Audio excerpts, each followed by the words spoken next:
Welcome to Relish Books. I am in the car waiting for my laundry to be done at the laundromat. Parked at a little trail and it's all snowy, and I made a little quick list of top 10 books of all time. Some of these are a little, it's been a little while since I've read. These were just off the top of my head. I'm trying to be really quick because it's so hard to pick 10 books. So these are classics and like more children's books. These are just 10 of the top books I've read in my life that have had an impact for one reason or another. Just really quick, I'll probably do a video that's like top 10 children's books at some point, top 10 classics, but today's just a mix, and in not any particular order. Like the ones I read first aren't the ones that I like the least. The ones that I read last aren't the ones that I like the best. Just a quick top 10, and I'll probably talk about most of them again at a later time, but just to be super quick, here we go. Les Miserables by Victor Hugo.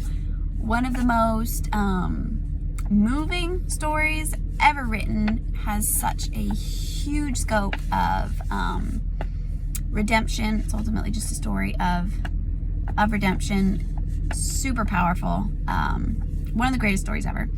The Peregrine by J.A. Baker, who is one of the most unknown and best literary writers that has ever lived.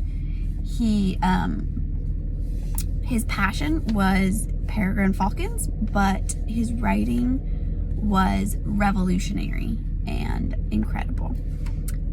Cry the Beloved Country by Alan Paton. Just a remarkable book. I really need to read it again. I have only read it once, but it made a huge impression. One of the most beautifully written books I've ever read, and incredibly unique as well. And a totally different setting from most of the stuff that I'm used to reading. Just very different. Really incredible. Winnie the Pooh. You can laugh at me for that one, but A.A. Milne is stunning. He's an incredible writer. I have a lot of nostalgia for those stories. I would read them myself, and I would read them out loud to the little girl that I was nannying for a long time, and I like cry at the end of the book every time. It's so good. Villette by Charlotte Bronte. I have made a video about her. So yeah, she is really great. Love all her books, but Villette is, I think, the best in pretty much every way. Just great characters, great story. Tale of Two Cities by Charles Dickens. And on this list, I made sure to not double up on authors, so I was only picking one from each of these authors, and some of them I really love all their books, so it's difficult, but I chose that one from him.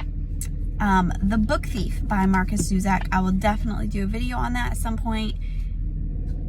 That one's probably in my top 3. It's a book that's incredibly special to me personally, and just one of the best books I've ever read. It's one of those books that just came to me at a time in life, I think, where it really resonated with me. I have reread it probably a half dozen times. It's, yeah, one of my all-time favorites. Flora and Ulysses by Kate DiCamillo.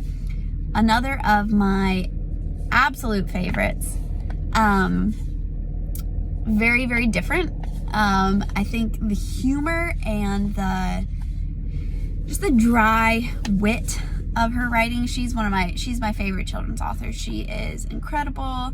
I love most of her stuff, but that one is just my favorite. I like to just go back and read it over and over, just for fun, for comfort. And there's a lot to it, even though it's like funny and ridiculous. It has a lot of depth to it as well, I think.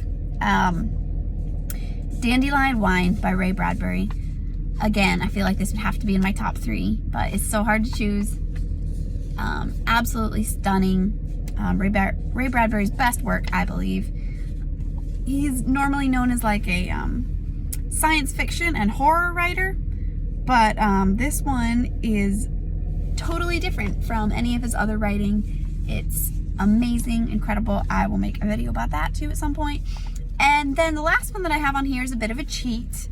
I just have The Lord of the Rings by JRR Tolkien, which I think classifies more as a classic than fantasy at this point. And I didn't pick a single one of the books. And my excuse is that Tolkien himself wanted the books to be published as one. And, you know, his publishers were like, no, it's too long. You need to split it up.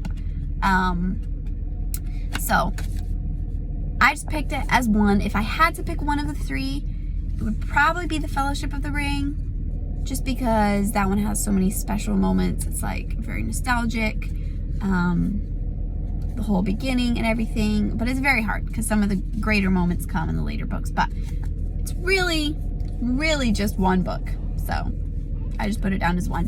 So anyway, that is my top 10 of all time for now. Again, some of those I need to go back and reread. It might need some updating, but just off the top of my head, those are some of my favorites. So thanks.